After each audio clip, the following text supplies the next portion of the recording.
할렐루야. 네. 분들 좌우로 인사하시겠습니다. 반갑습니다. 참 잘 오셨습니다.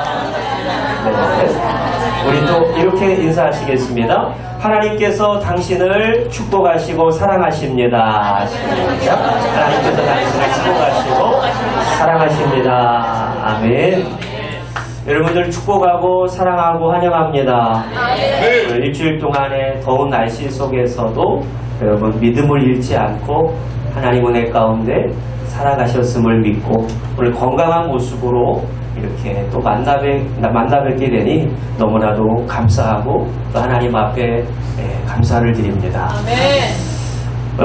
우리 또 여름 수련회 또 성경학교 또 각 부서의 행사들이 잘 맞춰져서 7월 한 달이 하나님이 은혜 베푸시고 수련과 교육의 시간으로 우리가 갖게 되고 전반기 또 하반기를 나눠본다면 하나님의 은혜 가운데 상반기 가운데 주신 은혜를 다시 한번 점검하고 내게 주신 은혜, 내 가정에게 주신 은혜를 돌아보고 또 앞으로 남은 2019년 시간 동안에 하나님의 주신 그 은혜의 기회를 따라 살아가기를 결단하는 귀한 시간이 되었던 것 같습니다. 아멘. 모든 분들에게도 하나님의 크신 은혜와 사랑 속에서 평강하시기를 주님의 이름으로 부탁을 드리겠습니다. 아멘. 우리는 지금 한 달 이상간의 로마서의 말씀에 나타난 하나님의 복음이라고 하는 큰 주제를 가지고 그 밑에 소주제로 우리가 나누어서 1장부터 지금 벌써 8장까지 말씀을 보고 있는 가운데 있습니다. 로마서는 로마에서 예수 그리스도를 주로 고백하고 하나님의 아들 되심을 고백하는 성도들, 그리스도인들, 자신의 정욕과 탐욕을 십자가에 못 박은 이들, 교회를 향하여 쓴 사도 바울의 편지이죠. 물론 다른 이가 대피를 하여서 로마서의 말씀을 쓰긴 했으나 이 저자는 사도 바울로 알려져 있는 것이 우리가 알고 있는 정설이고 전통적인 신학입니다.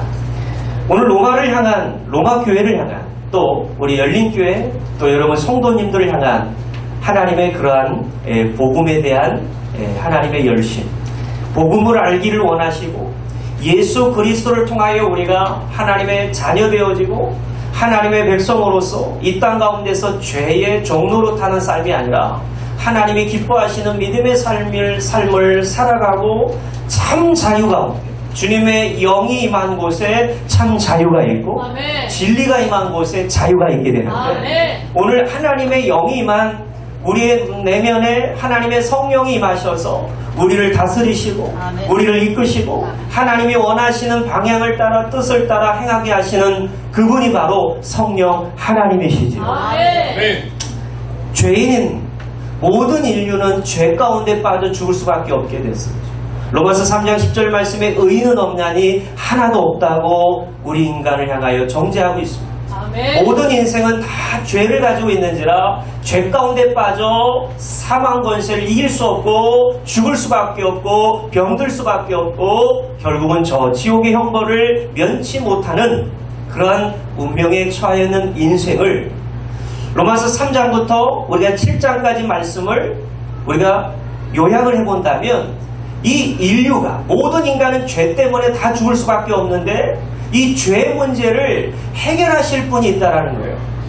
그 죄의 문제를 사도 바울조차도요 7장의 말씀 속에서 자신 안에 내면에 마치 한 사람 안에 두 인격이 존재하는 것처럼 다중인격처럼 하나님이 원하는 법과 내가 육신이 원하는 법이 죄의 법이 서로 싸우는 악과 선이 공존하고 싸우는 하나님이 원하시는 법을 따라 살지 않고 육신을 입고 있는 육신의 경욕, 쾌락, 육신의 만족, 육신의 욕심을 따라 살아가는 이 사도 바울의 이 폭탄 선언과 같은 선언이 7장 하반절에 있었던 것을 우리가 말씀을 통하여 지난 시간에 말씀을 보았습니다. 3장부터 7장까지의 말씀은 모든 인간은 죄인이고 그 죄의 문제를 인간이 해결할 수 없다라는 겁니다. 아멘. 할렐루야. 아멘. 사도 바울조차, 여러분, 사도 바울이 얼마나 믿음의 위인이고 신앙의 인물입니까? 사도 바울이 없었다면 전 세계의 복음이 전파되지 못했을 거예요. 하나님께서 통로로 당시의 최고의 이 학식과 가문과 로마의 시민권자로 다소의 출생함으로 말미암아 로마의 시민권, 유대인이지만서도 아주 특별하게 로마의 시민권을 가지고 있었던 사도 바울을 통하여서 하나님께서는 전 세계 방방곡곡 5대양 6대 중 하나님의 복음이 아시아와 그 유럽 마게도냐의 지역까지 땅끝까지 복음이 증거될 수 있는 통로로 사도 바울을 사용하셨습니다. 아멘. 이방인의 사도가 바로 사도 바울입니다. 아멘. 근데 그렇게 성령의 사람이고 믿음의 인물이었던 사도 바울조차도 죽을 때까지 육신을 덧입고 있는 그 육신을 가지고 있는 호흡하는 심장이 뛰는 그 순간까지 늘 고민하고 늘 신음하며 늘 영적 싸움을 해나가야 됐던 자신의 고통, 절규에 가까운 탄식을 지금 쏟아놓고 있었던 것이죠. 한번 볼까요? 로마서 7장 25절 말씀, 24절부터 25절까지 한번 볼까요? 한번 읽어보겠습니다. 24절 읽어보겠습니다. 시작. 오라, 나는 권고한 사람이로다. 이 사망의 몸에서 누가 나를 건져내리라. 이 권고하다라고 하는 것은 쓸데없는 자, 아무짝에 쓸데없는, 쓸모없는 자라는 거예요. 그 쓸모없는 자신을 향하여 이 사망의 몸에 갇혀있는 자신의 철규에 가까운 자신의 탄식을 하나님 앞에 고백하고 있습니다. 25절도 한번 다 같이 읽겠습니다. 시작. 우리 주 예수 그리스도로 말미암아 하나님께 감사하리로다. 그런즉 내 자신이 마음으로는 하나님의 법을, 육신으로는 죄의 법을 숨기노라. 여러분, 오늘 살아가고 있는 저와 여러분들이 아마도 이 사도 바울의 고백처럼 여러분 안에 두 인격이 존재하는 것처럼 선과 악이 공존하여 서로 상충되어 싸우고 있는 분들이 있으실 거예요. 아니요, 모두가 다 그런 싸움을 싸워가고 있을 거예요. 만약에 하나님의 사람들이라면. 세상에 믿지 않는 사람들은 이런 싸움이 없어요. 양심에 어느 정도의 거리낌은 있어요. 로마서 1장 20절의 말씀에 하나님께서 핑계치 못할 인간의 양심을 허락하셨어요. 창조주 하나님께서 인간을 만드실 때에 모든 인간이 예수님을 믿든 믿지 않든 간에 하나님을 아는 선한 양심을 이 안에 심어주셨어요. 이런 DNA가 있는데 이런 선한 양심의 가책을 느낄 수는 있으나 그들이 가책을 느끼고 하나님 앞에 돌아오진 않습니다. 그런데 사도 바울과 같은 믿음의 인물들, 오늘 저와 여러분과 같이 하나님의 말씀을 따라 살려고 몸부림치고 씨름하고 하나님의 자녀다운 삶을, 하나님을 닮는 모습을 회복하기를 원하는 저와 여러분들 가운데는 이러한 싸움들이 있는 줄로 압니다. 끊임없는 치열한 절규에 가까운 싸움들이 우리 가운데 있습니다. 사랑하는 성도 여러분, 오늘 이런 싸움 가운데 이 싸움을 능히 승리로 이끄시고 능히 이기게 하실 분이 있으시다라는 거예요. 해결자가 있으시다라는 거예요. 이 죄인인 나가 죄의 문제를 해결할 수 없고 아무리 믿음이 좋은 사도 바울조차도 그의 죄의 문제를 스스로 해결할 수 없는 자신의 현실을 인식하고 스스로 솔직하게 폭탄 선언하듯이 고백조로 고백하고 있듯이 우리 인생은 그 누구도 죄의 문제를, 사망의 문제를 해결할 수가 없습니다. 아멘. 그런데 8장 1절 말씀에 보면 그러므로 라고 하는 접속사를 사용했어요. 전 문맥과 후 문맥이 상황이 반전되어집니다. 서로 이어주는 역할을 하는 접속사를 통해서 그러므로 전에 있던 말씀들을 해석합니다. 그러므로 이제 그리스도 예수 안에 있는 자에게는 결코 정죄함이 없나니 이는 그리스도 예수 안에 있는 생명의 성령의 법이 죄와 사망의 법에서 너를 해방하였음이니라. 여러분, 우리나라는 해방하면 그 해방의 기쁨이 우리 조상 쪽부터 DNA로 내려옵니다. 우리 민족은 아주 독특한 민족이기 때문에 억압과 핍박과 한스러운 민족이잖아요. 일제 치하 속에서 엄청난 고역과 치욕을 치루었던 정말 나라를 잃은 슬픔 가운데 살아갔던 민족이 우리입니다. 근데 여러분, 우리나라가 일제에서 해방되었을 때, 8.15 광복을 맞이하였을 때 모든 사람들이 태극기를 흔들며 이 나라가 참된 자유와 기쁨과 자유가 되었다라고 하는 해방의 기쁨으로 거리에 나와서 대한 독립을 만세를 외치고 기쁨을 환호를 외쳤던 것을 우리는 역사적으로든 우리의 감각적으로든 우리의 몸이 기억하고 있어요. 여러분, 이 해방은 얼마나 큰 기쁨입니까? 여러분, 우리의 죄의 몸에서 이 죄의 법 아래서 죽을 수밖에 없었던 우리를 해결하신 분이 계십니다. 그분은 바로 예수 그리스도십니다. 예수 그리스도께서 우리에게 말씀하셨습니다. 하나님의 아들 되신 예수 그리스도께서는 십자가의 죽으심과 3일 만에 부활하신 사역을 끝내시고 하나님의 그 약속된 말씀을 우리를 구원하기 위한 구원의 성취를 이루시고 그리고 40일 동안에 많은 형제 자매들에게 부활의 몸을 입고 또 하나님의 나라를 가르치시고 말씀을 강독하시다가 때가 되면 이제 원래 자리로 승리하시고 복귀하셨어요. 그 자리가 어느 자리입니까? 하나님 보좌 우편에 계신 왕의 자리예요. 하나님의 아들로서 왕의 자리에 다시금 하늘나라로 하늘 통치권 자리로 오르셔서 우리를 위하여 지금도 기도하고 계시죠. 우리를 끝까지 사랑하시죠. 여러분, 예수님께서 하늘 승천하시면서 우리에게 보내주신 분이 약속의 분이 계십니다. 약속하신 분이 계십니다. 그분이 바로 성령 하나님이시죠. 하나님으로부터 예수님으로부터 보내신 영이 있어요. 그분이 바로 하나님이신데 눈에 보이진 않습니다. 그런데 우리의 인생 가운데 성령님께서 하시는 일이 죄에 대하여, 의에 대하여, 심판에 대하여 깨닫게 하십니다. 정말 하나님의 자녀로서의 삶을 살아가기 위한 근본적인 조건을 따라 하나님의 백성다운 모습으로 우리를 변화시키시고 끝까지 우리와 함께 하시는 분이 영원 전까지, 그러니까 이 세상 끝날까지 함께 하시는 분이 우리 성령 하나님이신 줄로 믿습니다. 오늘 이 사도 바울이 자신의 죄의 문제, 사망의 문제를 해결할 수 없어서 오늘날 청소년들, 청년들도 마찬가지예요. 헬조선에 살아간다. 이 나라 소망이 없다. 이 나라 기성세대들을 바라보면 참 소망이 없다. 정치, 경제, 사회, 문화, 교육 전반을 바라보면 문화를 보세요. 소망이 없는 것 같이 느껴져서 스스로 좌절하고 잘못된 길을 선택하며 나가게 되는 이들이 너무나도 많이 있어요. 포기 세대, 좌절하는 세대. 그렇지만 이 문제를 또 우리 안에서의 나의 이러한 한계를 느끼고 이 한계점을 넘어설 수 없는, 나는 여전히 죄인인지라 이 문제 가운데 사로잡혀 있는 이들이 많이 있습니다. 이 문제를 해결하실 분이 계시다라는 거예요. 우리에겐 희소식이고 아주 기쁜 소식이죠. 그분이 바로 성령 하나님이시라는 거예요. 성령은요, 우리에게 답을 제시해 줍니다.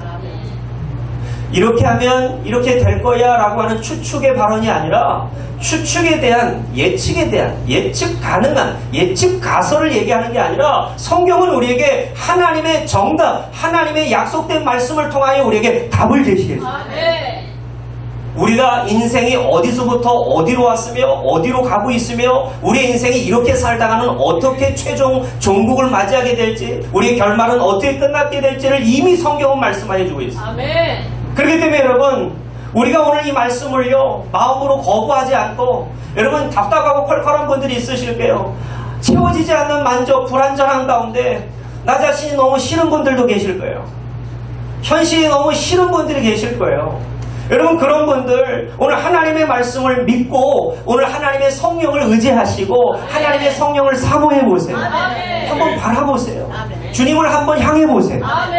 그러면 여러분, 하나님께서 우리에게 참된 해방의 기쁨을 허락하여 주십니다. 오늘 지난주까지의 말씀이 이런 내용들의 말씀이었고 5절부터 11절까지 말씀은 지난주 말씀에 이어서 성령 하나님을 따라 사는 삶과 육신을 따라 살아가는 삶의 결말이 어떠한지에 대해서 말씀을 하는 내용이기에 오늘 이 말씀은 넘어가고 12절부터 말씀을 나누기를 원하는 거예요. 그래서 5절부터 11절까지 말씀은 한마디로 말씀을 드리면 6절 말씀처럼 육신의 생각은 사망이고 영의 생각은 생명과 평안이라는 거예요. 육신의 생각은요, 하나님과 원수가 됩니다. 하나님과 원수가 되고 하나님의 법에 굴복하지 아니할 뿐 아니라 할 수도 없다라는 거예요. 육신에 있는 자들은 절대로 하나님을 기쁘시게 할 수가 없는 거예요.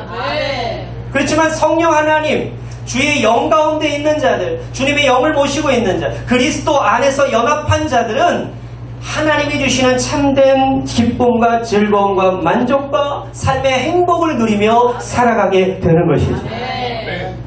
사랑하는 성도 여러분, 오늘 12절부터 오늘 읽은 17절까지의 본문의 말씀은 우리에게 마침내 하나님께서 아들 예수 그리스도를 이 땅에 보내셔서 십자가에 못 박혀 죽게 하신 그 이유, 그 피로 말미암아 아들 예수 그리스도로 말미암아 그 피로 죄사함을 누리고 죄 씻음을 누리고 대속의 죽음으로 말미암아 죄가 해결되어진 우리들이 마침내 하나님의 자녀로서 하나님의 유업을 이어받을 상속자로서 살아가게 되어진다는 거예요.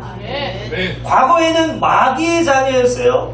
육신을 입고 있는 세속 정욕을 따라 내 마음대로 내 입맛대로 살았을 때는 마귀가 이끄는 대로 완전히 자기중심성을 가지고 이기성을 가지고 탐심을 따라 살았다면 이제는 여러분 마귀의 자녀가 아니고 우리 소속이 바뀌어지게 됩니다. 하나님의 자녀로 성령 하나님께서 그렇게 만들어 가시게 됩니다. 우리의 힘과 능력이 아니라 우리의 의지와 우리의 탁월함이 아니라 하나님의 성령의 강권적인 능력으로 그렇게 하시겠다. 12절 한번 말씀을 같이 또 읽어보겠습니다. 시작. 형제들아, 우리가 빚진 자로 돼 육신에게 져서 육신대로 살 것이 아니니라. 그렇습니다. 12절의 말씀을 보면 문학적으로 문법적으로 조금 말씀을 해석하시는 분들은 아실 거예요. 그러므로가 한 번 더 반복됐어요. 8장 1절에서도 그러므로가 등장했어요. 자, 그러므로는 접속사지만 전 문맥과 혼 문맥을 이어주는 역할을 하면서도 또한 반전의 역할을 합니다. 그러니까는 위에 있는 전 문맥이 다시 한번 강화되어지거나 또는 그런 전 있는 말씀들을 반전시키는 역할을 한단 말이죠. 그러면 오늘 8장 1절에 있었던 그러므로는 완전히 죄 가운데 빠져 죄의 이 문제를 해결할 수 없는 인생 가운데 성령 하나님이 오셔서 생명의 성령의 법이 죄와 사망의 권세, 죄와 사망의 권세 법을 완전히 법조문을 지워버리시고 파괴해버리시고 우리를 하나님의 백성으로 하나님께서 참된 해방을 경험하게 하셨다면 12절의 그러므로는 이걸 강화시켜주는 거예요. 더 나아가서 성령 하나님이 이제 우리 가운데 오시면 정말 내가 진지하게 예수님을 주로 고백하고 하나님을 고백하고 성령 하나님을 내 마음에 모셔드리고 그리스도와의 연합된 관계 속에서 하나님의 법을 따라 살아가기를 원하는 사람에게는 하나님께서 그러므로의 역사를 일으키시는데 형제들아, 우리가 빚진 자로 돼 육신에게 져서 육신대로 살 것이 아니니라 그랬어요. 빚진 자라는 거죠. 여러분, 주님께서 대속의 죽음으로 내가 십자가에 달려 죽어야 됐어요. 여러분, 죄인은 당연히 법에 의하여서 이 나라가 정한 법에 의해서 그 법 아래서의 심판을 받습니다. 마찬가지로 하나님의 법이 있는데 우리 죄인도 하나님의 법 아래서 심판을 받게 돼요. 그렇기 때문에 여러분, 우리가 마땅히 죽어야 될 그 죽음의 자리, 십자가의 자리에 예수님이 대신 죽어주시고 피 흘려주심으로 말미암아 우리를 구원하셨는데 여기서 구속, 대속, 우리를 대신하여 죽으심, 속량 이런 단어들이 많이 보셨을 거예요. 이런 단어들은 뭐냐면 회계학적인 용어예요. 회계학적인 헬라어 용어예요. 대신 나는 빚을 진 사람입니다. 빚을 진 사람이에요. 난 채무자예요. 채권자가 있어요. 끊임없이 여러분 나에게 연락해오고 여러분 채무자, 빚진 자는 여러분 두 발 쫙 뻗고 잡니까? 못 자요. 늘 두렵고 언제 나에게 이런 손해가 올지 해가 올지 두려움 가운데 시달린 사람이 채무자입니다. 채권자는 누굽니까? 마귀 사탄이죠. 끊임없이 우리를 고발하고 참소하고 우리를 공격하죠. 우리를 끊임없이 못살게 해버려요. 마음이 불안하게 만듭니다. 그런데 이 채권자와 채무자의 관계를 끊어내신 분, 대신 그 값을 지불해 주신 분, 너무나도 가치가 너무 커요. 이 세상에서의 그 가치를 환산할 수가 없어요. 너무 가치가 큰 그것을 하나님 아들 대신 예수 그리스도의 십자가의 피값으로 대신 지불해 주셨어요. 이게 바로 대속입니다. 제가 여러분들을 위해서 십자가에 못 박혀 죽는다 한들 여러분의 죄의 문제를 해결할 수 없지만 우리가 왜 빚진 자입니까? 아들 대신 예수 그리스도께서 우리를 위하여 죽으셨기 때문에 우리는 그분께 빚을 진 거예요. 이제 하나님의 자녀로서 하나님의 백성으로서 빚을 진 거죠. 마귀에게 빚진 자가 아니라 하나님에게 빚진 자로서 살아가게 되는 것이죠. 여러분, 우리가 왜 성령 가운데 하나님의 자녀로 하나님의 상속자로 살아갈 수밖에 없습니까? 바로 13절 말씀입니다. 너희가 육신대로 살면 반드시 죽을 것이로되 영으로서 몸의 행실을 죽이면 살리니 그랬어요. 근데 여러분 8장 1절 말씀 2절까지 말씀을 보면 그리스도 예수 안에 있는 자에게는 결코 정죄함이 없나니 그랬어요. 근데 여러분 모순되지 않습니까? 지금 갑자기 또 13절 말씀에 가서 너희들 육신대로 살면 반드시 죽을 것이다 라고 우리에게 정죄를 내리고 있어요. 아니 불과 몇 절 전까지만 해도 1절에 정죄함이 없다고 그랬는데 왜 갑자기 또 다시 우리에게 육신대로 살면 정죄가 임한다고 우리를 정죄하고 있는지 왜 그럴까요? 사랑하는 성도 여러분, 오늘 1절 말씀에는 그리스도 안에서의 삶을 살아가는 자들은 그리스도 안에서의 보호하심과 하나님의 인도하심을 받기 때문에 그리스도와의 연합된 관계 속에서는 절대로 악한 마귀 샤다니가 우리를 정죄하지 못합니다. 고소하지 못하고 참소하지 못하는 거예요. 근데 13절 말씀을 자세히 보세요. 성령 안에 그리스도 안에 있는 것입니까? 아니면 육신 안에 있는 겁니까? 육신 안에 있는 거죠. 그런데 여전히 육신대로 살면 교회는 성도라고 하는 이름을 가지고 교회는 왔다 갔다 합니다. 그죠? 나름대로의 찬송을 부르고 나름대로의 말씀 경건의 시간을 삶 가운데 갖는 분들도 있어요. 그런데 여러분 여전히 육신대로 살면 우리가 왜 영에 속하고 성령 하나님 가운데 살아가야 되냐면 반드시 죽을 것이다 라는 거죠. 여러분 이 반드시 죽을 것이다 라고 하는 것은 창세기 2장 말씀에 아담과 하와 첫사람 아담과 하와에게 선포된 하나님의 법, 하나님의 경고의 메시지였어요. 하나님이 동산 중앙에 있는 선악을 알게 하는 나무, 선과 악을 알게 하는 나무를 따먹는 즉시 정령 죽으리라 반드시 죽으리라 하셨어요. 하나님께서 선악과는 왜 세워놓으셨나요? 하나님의 법입니다. 하나님을 의식하게 하시고 하나님을 바라볼 수 있는 도구였어요. 하나님은 영이시기 때문에 사람은 하나님을 볼 수가 없습니다. 그렇기 때문에 하나님은 하나님이 보이시는 장치인 도구를 세워놓으셨어요. 그게 선악을 알게 하는 나무입니다. 근데 그것을 인간이 뱀의 유혹을 받고 여자가 남자에게 유혹을 하여서 따먹고 맙니다. 하나님 앞에 법에 대한 불순종, 불복, 불신이죠. 그러므로 말미암아 죄가 이 세상에 들어오게 돼서 모든 사람이 다 죄인 된 것이 바로 우리입니다. 사랑하는 성도 여러분, 오늘 13절 말씀 반드시 죽을 것이로되 라고 말씀하는 부분이 뭡니까? 육신으로 살면 반드시 죽는다라는 거예요. 아멘. 사랑하는 성도 여러분, 우리 여기 계신 모든 분들은요 하나님의 성령의 인도하심을 받아서 모두가 다 저 하나님 나라 천국에 또 이 땅 가운데서 지금 이미 임하신 하나님 나라 가운데 지옥과 같은 하루하루의 삶이 아니라 하나님이 이끄시는 천국과 같은 삶으로 행복한 삶으로 살아가시기를 바라겠습니다. 육신대로 살면 그러나 반드시 죽습니다. 하나님은 양보가 없으세요. 타협이 없으세요. 죽고 나서 하나님 다시 한번 저를 긍휼히 여기셔서 지옥불에서 저를 건져내다가 저를 천국으로 인도하옵소서. 아니요. 아멘. 끝이 났습니다. 아멘. 여러분 이 땅의 삶 가운데 누구에게나 동일하게 주어지는 이 24시간 하루의 삶 가운데 우리가 어떻게 어떤 행실로 어떤 마음으로 살아가느냐에 따라서 하나님은 그 행함으로 우리를 판단하십니다. 아멘. 믿음으로 우리를 구원해 내시는 거예요. 아멘. 사랑하는 성도 여러분, 그렇기 때문에 우리는 육신으로 살면 안 돼요. 내 옛자, 내 옛 혈기 내 옛 음란, 특히 남성들이 쉽게 빠질 수 있는 이 음행적인 부분, 음란한 부분, 여러분 이런 모든 부분들이 다 육신에 속한 거, 육신대로 살면 다 죽는 거예요. 가정도 파괴가 되고요, 우리 인격도 파괴가 되고요, 모든 것이 다 폭망합니다. 다 죽습니다. 그렇기 때문에 우리는 성령을 따라 살아야 되는. 자, 14절 15절 말씀 한번 또 보겠습니다. 14절 15절 읽겠습니다. 시작. 무릇 하나님의 영으로 인도함을 받는 사람은 곧 하나님의 아들이다. 너희는 다시 무수하는 종의 영을 받지 아니하고 양자의 영을 받았으므로 우리가 아빠 아버지라고 부르짖느니라. 할렐루야. 아멘. 여러분 한번 생각해 보세요.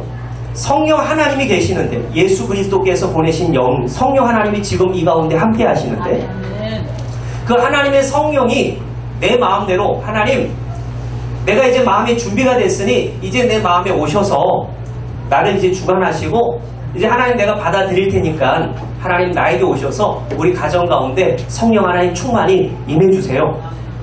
여러분 그런다고 해서 성령 하나님이 내가 부리는 영처럼 성령 하나님이 오셔서 우리 안에 거하시는 분이십니까? 아니에요. 우리가 지금 많이 오해하고 우리가 쉽게 무너지는 부분이 이런 부분입니다. 하나님의 영을 우리가 부릴 수가 없어요. 하나님이신데요. 아멘. 그런데 요한일서 4장 말씀에 보면 하나님은 사랑이신데, 그 사랑이요, 하나님의 사랑이 먼저 우리에게 찾아오 주신 거예요. 하나님이 택한 자녀들이 있어요.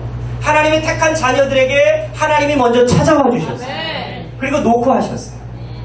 그 마음의 노크에 그걸 깨닫고 마음의 문을 여는 자는 성령님이 우리와 함께 더불어 사시고 우리와 함께 먹고 더불어 사시는 놀라운 축복을 누리게 되는 거죠.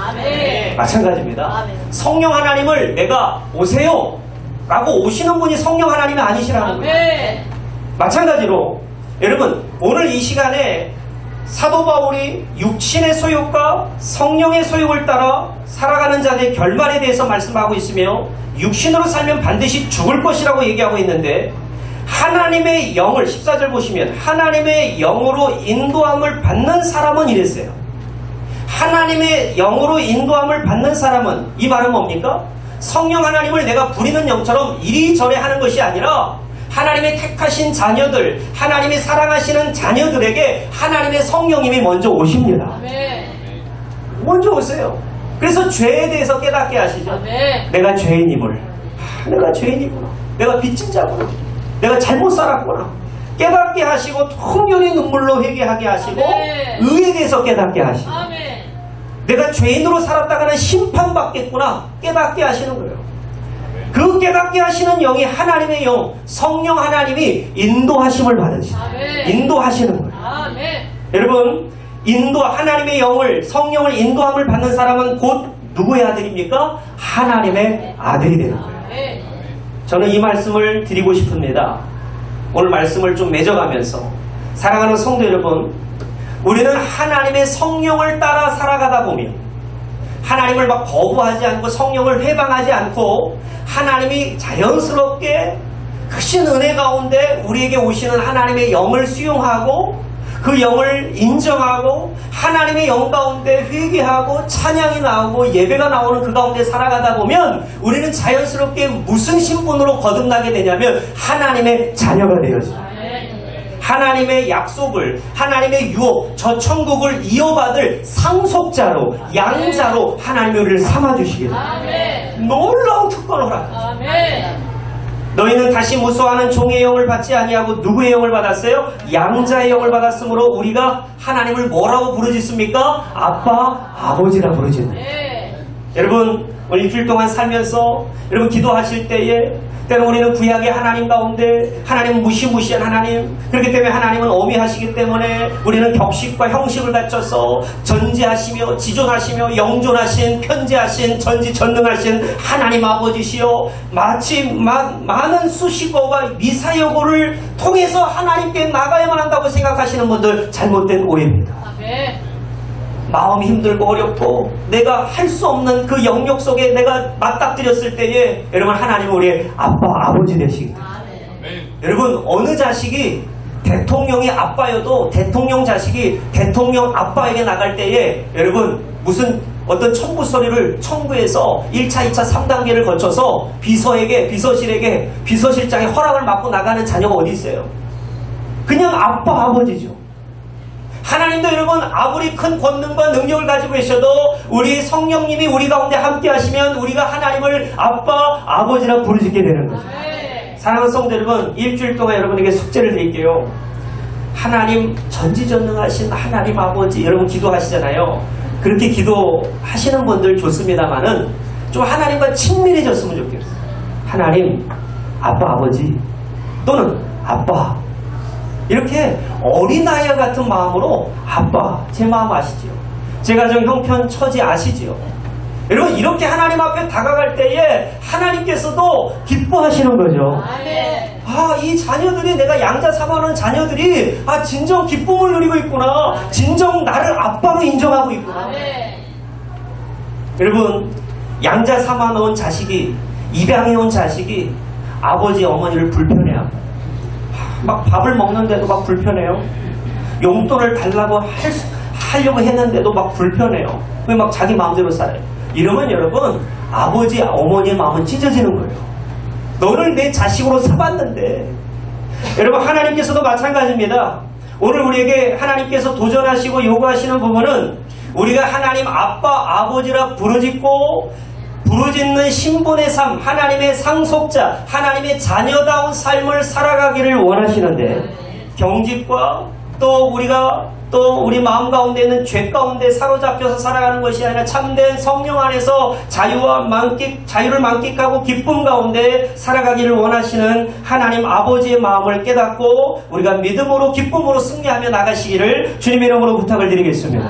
기도합니다. 거룩하신 하나님, 오늘 주신 말씀을 붙들고 하나님 아빠 아버지로 우리가 모셔드리고 주님을 부르짖고 주님 앞에 우리의 모든 문제를 아뢰일 수 있는 귀한 친밀한 관계 또 약속을 유업을 이어받을 상속자로서의 삶을 축복을 이어받는 모든 사랑하는 형제 자매님들 성도님들 다 되어지게 하여 주시옵소서. 반드시 축복하여 주실 줄로 믿사오며 예수 그리스도의 이름 받들어 기도 올리옵나이다. 아멘.